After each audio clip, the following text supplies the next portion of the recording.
지난달 26일에 있었던 일이죠. 서울 아산병원 30대 간호사가 근무 중에 뇌출혈로 쓰러졌는데요. 문제는 당시 병원에 응급 뇌수술을 할 수 있는 의사가 없었다는 겁니다.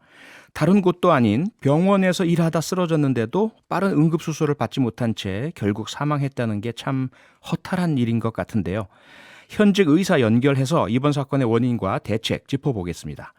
대한병원의사협의회 정재현 부회장님 연결해 보겠습니다. 정재현 부회장님 안녕하세요. 네, 안녕하십니까. 정재현입니다. 네, 부회장님께서는 몇 년 동안 의사로 재직하고 계십니까? 예, 저는 이제 만 17년이 좀 넘어갑니다. 의사 생활을 한 지가. 네, 17년 동안 이제 의사로 활동해 오셨는데 이번 서울 네. 아산 사건 병원 어떻게 생각되십니까? 어떻게 보셨습니까?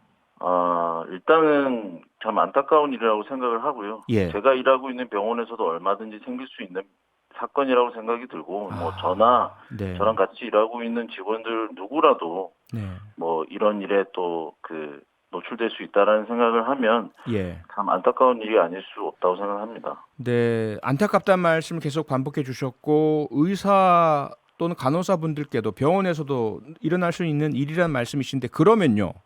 네. 더 문제는 병원에서도 이럴진데 병원으로부터 상당히 떨어져 있는 곳에 살고 계시는 분들께서 이런 뇌출혈 상황이 오신다 그러면 골든타임 이거 제대로 확보 안 되는 문제까지 포함해서 더 큰 위험 아닐까요? 걱정이 많이 되는데요.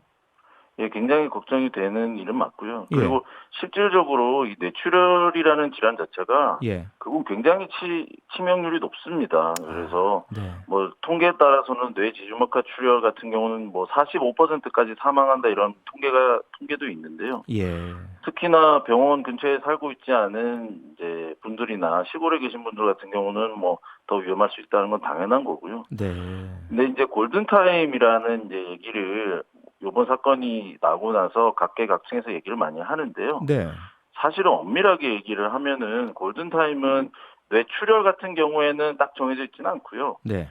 이게 우리가 흔히 말하는 뇌졸중에는 뇌출혈과 뇌경색이 있는데 뇌경색은 사실 골든타임이 있습니다. 확실히 있는데 예. 뇌출혈은 또 이 종류에 따라서 음흠. 정확하게 몇 시간까지가 골든타임이다 이런 건 없는데 일반적으로는 네. 사실은 빨리 수술하는 게 대부분은 좋기는 하죠. 그래서 응급이라고 표현을 하는 것이고요. 네. 이번 사건 같은 경우는 뇌동맥류 파열에 의한 지주막하 출혈로 봐지는데 예. 이런 경우도 사실은 빨리 수술하는 게 맞기는 맞습니다. 네.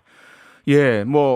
선생님 설명 주셨다시피 뇌출혈 각 경우마다 다르긴 하겠지만 어쨌든 빨리 수술을 하는 게 살릴 수 있는 그런 가능성을 높아진다는 거 사실만은 명확하지 않습니까? 예, 그렇습니다. 그렇게 보면 서울 아산병원은 그래도 대형 병원이고요. 당연히 모든 과목의 의사분들 다 계시리라 기대를 하고 있을 텐데 예. 왜 이런 일이 발생했을까? 의사분들 중에는 이게 바로 의사수 부족 때문에 생긴 거다. 또는 아니다. 의사수보다는 처우의 문제다.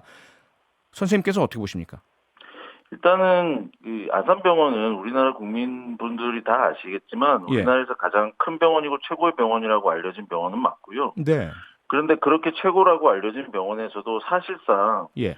이런 이제 뇌출혈에 대해서 예, 뇌혈관 외과라고 하거든요. 이런 네. 부분은 예. 뇌혈관 외과에 종사하는 교수들이 그렇게 많지 않다는 사실은 네. 굉장히 시사하는 바가 크다고 할 수가 있습니다. 왜냐하면 예. 이 뇌혈관 외과 자체가 굉장히 어렵고 힘든 이제 분야이기도 하고요. 네.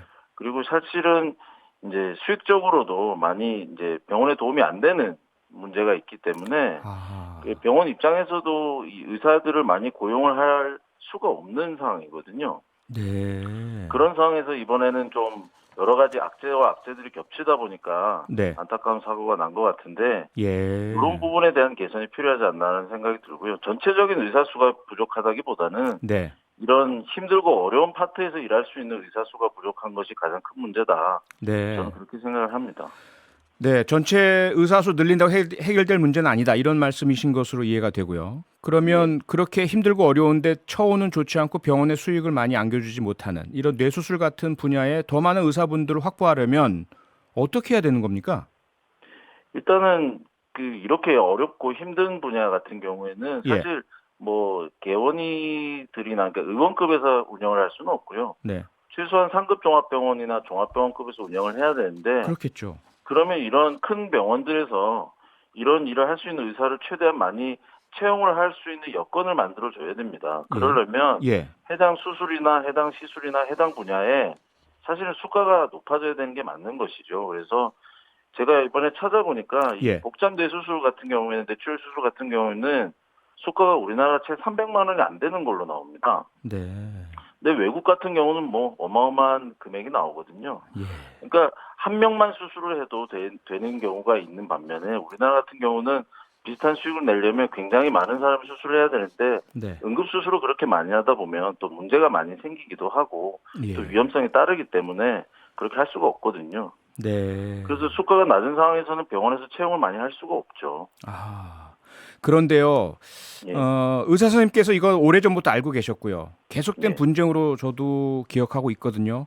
건강보험 의료 체계 여기에서 힘들고 어려운 수술에는 높은 수가를 적용해야 되고 또 그렇게 예. 하려면 의료보험 국민들이 나입하시는 금액이 높아가니까 정치적으로 부담되고 계속 미뤄왔던 거 아닙니까? 네, 미뤄왔던 거는 맞고요. 근데 예. 사실 이 좀 어렵고 힘든 분야에 대한 수가를 높여주려면 네.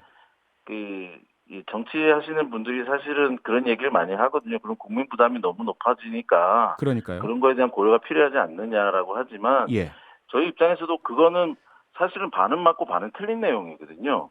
아, 틀린 건 어떤 왜냐면 부분이죠? 예. 그러니까 틀린 거는 어떤 부분이냐면 네. 실질적으로 지금 건강보험에서 누수가 되고 있는 부분들이 굉장히 많습니다. 아하. 실질적으로 약간 포퓰리즘적으로 커버를 하고 있는 부분들도 많고요. 예. 그런 부분들은 오히려 줄이면서 네. 필수 의료 분야의 지원 이제 금액을 늘려나가면 네. 국민들은 조금 불편할 수는 있겠죠. 감기라든지 이런 경한 질환을 이제 의료기관 이용을 할 때 좀 불편할 수는 있지만 네. 정말로 생명과 직결된 의료를 이용을 할 때는 오히려 더 많은 혜택을 볼 수 있지 않을까 저는 네. 그렇게 생각을 하고 있습니다. 그러니까 선생님 말씀은 가벼운 질환에 폭넓게 보험이 적용되는 부분을 조금 개선을 해서 비용을 줄이고 대신에 네. 생명에 지장을 초래할 수 있는 어렵고 고난이도의 의료 부분 수술들은 좀 수가를 높이고 이런 개혁이 필요하다 이 말씀이시죠? 예, 일종의 개혁이 필요합니다. 알겠습니다. 네, 좀 새겨 들어주시길 바라고요. 보건당국에서 또 정치권에서도 포퓰리즘보다는 국민 생명 차원에서 접근해서 꼭 이 대안을 마련해 주시길 바라보겠습니다. 오늘 말씀 여기까지 듣겠습니다. 고맙습니다. 네, 감사합니다. 네, 정재현 대한병원의사협의회 부회장이었습니다. 평일 저녁 6시 5분에 여러분을 찾아갑니다. MBC 라디오 표창원의 뉴스 하이킥.